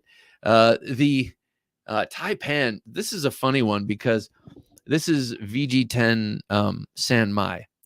And this is one that I got on Amazon that I had to return the first one that they sent. I remember telling you about how funky the grind was on the edge. And then I started discovering, all right, you just don't order cold steels off of Amazon, because even if it says it's being sold by the Cold Steel store, okay, I believe that I now believe I'm not getting a counterfeit, but is this where they sell their crappy knives? And is this why I got a good deal on it? So anyway, I noticed that Metal Complex had the same sort of experience a few weeks after me, and he ordered one of these because the price was really good. That looks so cool. I'm with you. Seems logical. Good to have you here. Seems logical. I agree. Couldn't agree more. It took me 20 years, but I got it finally. And it's all about the look of this. I love it. But Metal Complex got his. He was taken in by the price as well. And his grind, holy shit, the grind on it, excuse my French. I know we have younger ears watching, but the grind was crazy. It was like on one side, the bevel was, say, I don't know, a quarter of the way over here. And so one grind was small and one grind was really wide. And then when he flipped it over, it was the same thing, but opposite. So it wasn't even like a fighter where it's a double bevel, but it's a smaller bevel on one side and a larger bevel on the other. It was, it was the same when you flipped it over. So just a real jacked up dagger, and really like no excuse. I mean, like, someone let that go thinking, let's just see if we can make money on it. And if not, well, they'll return it. Fine. We'll melt it down or whatever they do with it. But that bums me out. And to me, that's one of those. Is that a GSM thing? Yes, I think it might be. Well, it is. It's got to be. Midway USA really has the cold steel deals, says Berg Knives. Where have you been all my life, Berg Knives? Midway, huh? I never shop at Midway. Midway for cold steel. I wonder if they have a Natchez Bowie for cheap. I know it's not going to be cheap, but I want a Natchez Bowie. I will admit, it's hard for me to say publicly, but I want a Natchez Bowie. Mike says we can import large knives or swords into Australia as long as they have only a single edge sharpened. Weird rules. Mike, you're talking to me from Australia. That is amazing to me. Well, top of the morning to you. I hope it's all well and good with you down there. And so maybe you have the maker just dull the edge slightly and then you get it. And I don't know. We'll see. How do you get double edges into Australia? Let's figure that out. Five Door Estate says, well, first of all, hello, Five Door Estate. Good to have you here. No joke, Berg. I stumbled across a black G10 8015 on clearance for $100. Flew into checkout. Very nice. Okay, well, I gotta do that. Kevin Moore, $10. Great content as always, y'all. Kevin Moore, thank you so much for that super chat. I am so thankful and so sorry. I'm so thankful that I am going to salute you with my brand new short sword. You knew it was going to happen. Here it is in its exotic wood sheath. And here it is with all its recurved beauty. Let's take a look at this for a second, though. Look at that. Look at this. Where a normal, let's see. Where is something straight? Here we go. Let me use this tomahawk to demonstrate. Where a normal straight sword would go straight up, following the lines of that tomahawk. Look at that curve. Look at that insane curve. I don't know. I just think it's very impressive. I love it. The cutting edge is there long before your hand is, and I just think it's awesome. Anyway, Kevin Moore, I want to thank you for that super chat with this salute, sir. Yes, sir. This one goes out to you. I thank you for that. All right. First salutation with the new Taliban from traditional Filipino weapons. If you have an interest in this kind of sword, these kinds of weapons, definitely go over there. They have a couple of head hunting axes. Those Ingarat, is that what they're called? Just beautiful stuff over there. And also they do a couple of tribute swords to they have like an ancient Celtic sword. They make a gladius, which my brother got me. That's my bedside sword. A lot of cool. They do the Chinese butterflies swords and a couple of other things, but mostly Filipino. Professor EDC, are we going to lose cold steel? No, and yes. I mean, I don't think cold steel is going anywhere, but I don't know. Maybe I shouldn't be such a spaz about it. Such a pearl clutcher, as they say. Oh, they're in Walmart. Well, Jimmy Slash has been beating the snot out of two of them that he bought at Walmart, or that they sent him to show to the world that they're not crap. And I've watched the videos. They do well, and I believe Jimmy. So maybe we're not losing them. Maybe they're just going to get tackier, and I don't want that.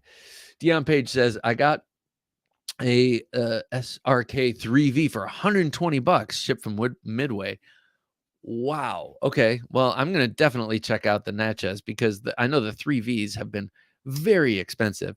Is that a traditional Filipino weapons Taliban? Yes, it is. Seems logical. It is indeed. They have them back in stock after being out for like 2 years. So go check them out. I actually went to the website this afternoon at work, and they do still have the Taliban and a couple of others that they restocked. Canada is a difficult border for knives, says Blade Banter. Yes, this is what I'm hearing. Oh God. Yeah. I know it's very hard for knife enthusiasts up there. Kevin Cleary was just recently talking about that in one of his recent videos. I know he speaks of it frequently, but recently, man, it just made me feel bad for him. Todd Carr, in Canada, any double-edged blades, automatics, push daggers are illegal.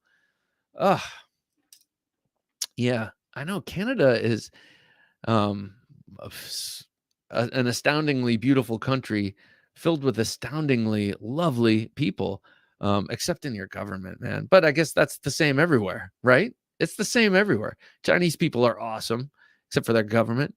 United States, we're awesome, filled with awesome people. And then we have a government and a media that's hell-bent on dividing us.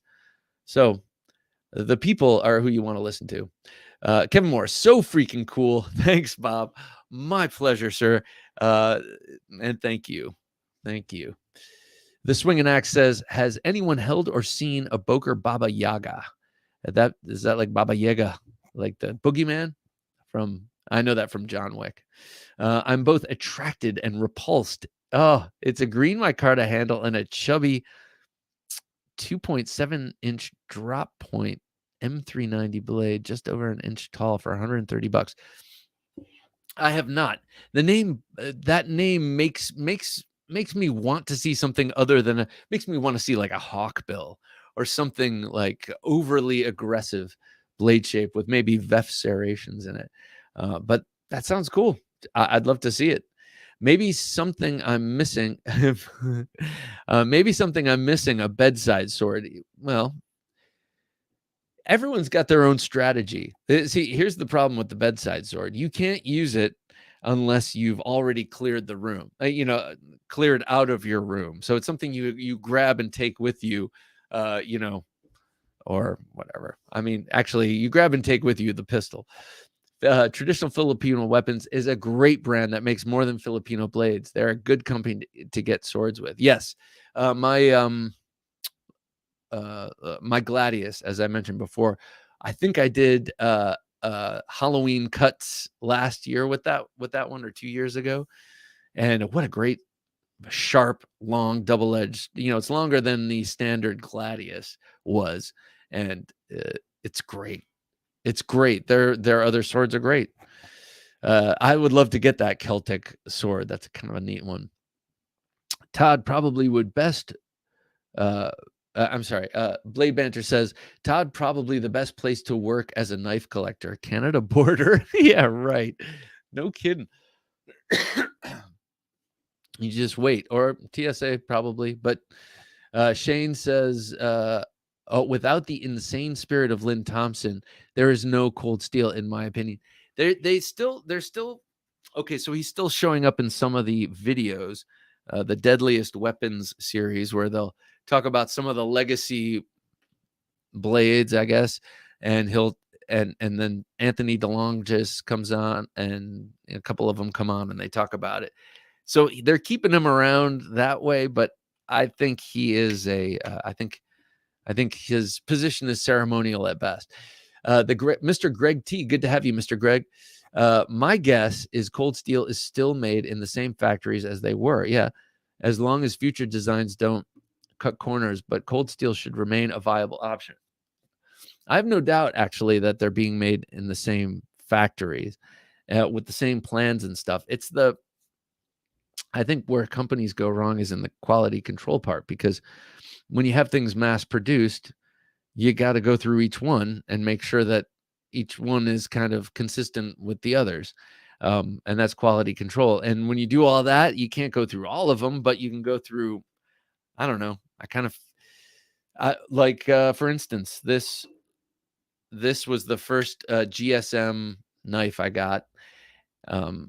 And the blade is amazing. So amazing. Beautifully ground. Perfect. That's a complicated thing. They did a great job, but the handle is cheap. The handle, you can see. Well, I've been through it, but you can kind of see where they over tighten the handle and put the screws too close to the top and discolors it and everything. So you see what I'm saying.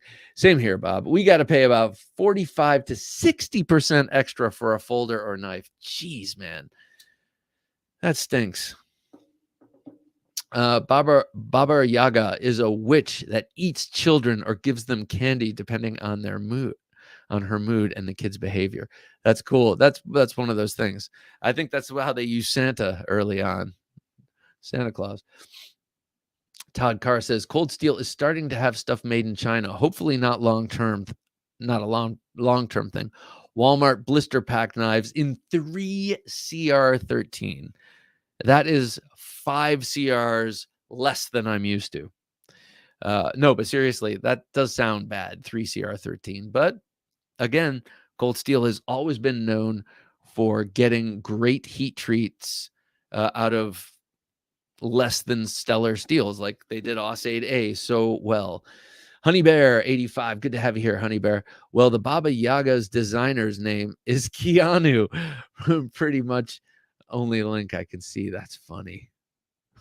Keanu, that's funny. Berg knife. Sorry, well, I don't know where that came from. Would love to see a Cold Steel Engage 4-inch plus 4-inch plus, not the 2.5 they just released. Bring back the Recon 1 XL. They brought back the Talwar. Maybe they will, if there's enough of a hue and cry. Lynn has an axe company now? I don't know. I know he had a number of sub companies. Even when he was chairman of Cold Steel, he had like the walking stick, the Teddy Roosevelt walking stick company, and he had a couple of other little companies that produced some of the special project stuff he did. Todd Carr says, I've never had a knife seized at the border, though. Big thing is strong detent or tighten pivot. That way they can't just flick it open when they test it as a gravity knife or not. Todd, I don't know. That is freaking brilliant. I don't know why I didn't think of that. I guess I didn't have to, but that's brilliant. Tylite Chris. Oh, yeah. Tylite Chris would be cool. Let's see. Like this one? Tylite Chris. Yeah, this is a Tylite. I don't know why that. Okay, so I have the big one and I have the small one that I showed you before. But yeah, the big one is really great. The big one is a signature series, so I think they spent a little bit more time and money going into it. Let's see. Mass production almost never does 100% QC. At best, they use sampling statistics, checking only small batch. Yeah, that's kind of what I figured. But still, you know, when it slips, it slips. And maybe that's because they're making more and so less time spent on each unit, or also less of a sample size or something. This thing is also wicked and sharp. Look at this great blade shape, man. They did such a good job with these. So I don't think all is lost. I just think we have to be vigilant and speak when we need to. All right, I think that's about me for the evening. I think I'm about to explode. So I got to run in a few minutes here, but I just want to thank you all for watching. Also, please be sure to join for Sunday. I talked to Diane Carver and two of her daughters of Brighton Blades.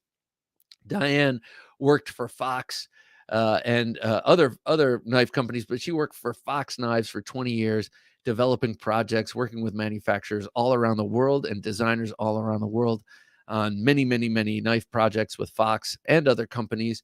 And she and her daughters, well, she started and enlisted her daughters, Brighton Blades. It's a knife company for women by women, and it's really interesting. So be sure to join us on Sunday for that conversation.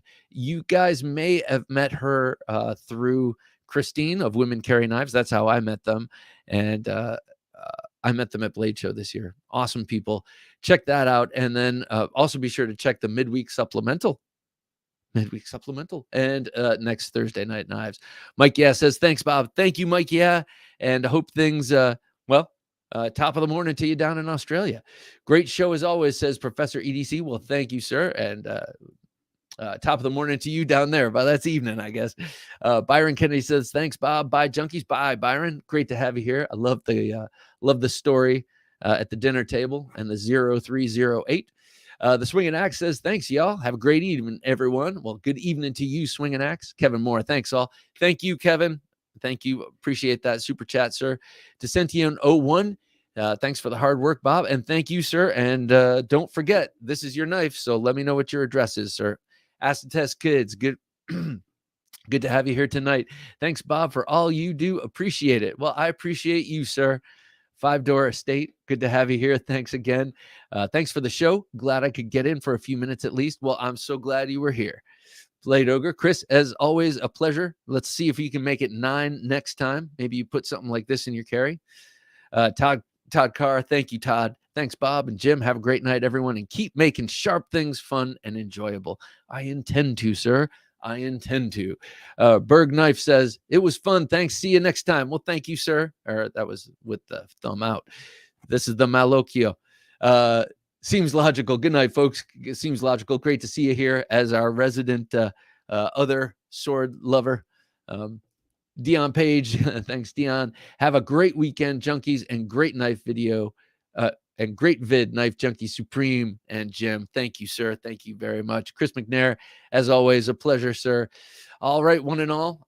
For Jim, working his magic behind the switcher, I'm Bob DeMarco saying until next time, Don't take dull for an answer.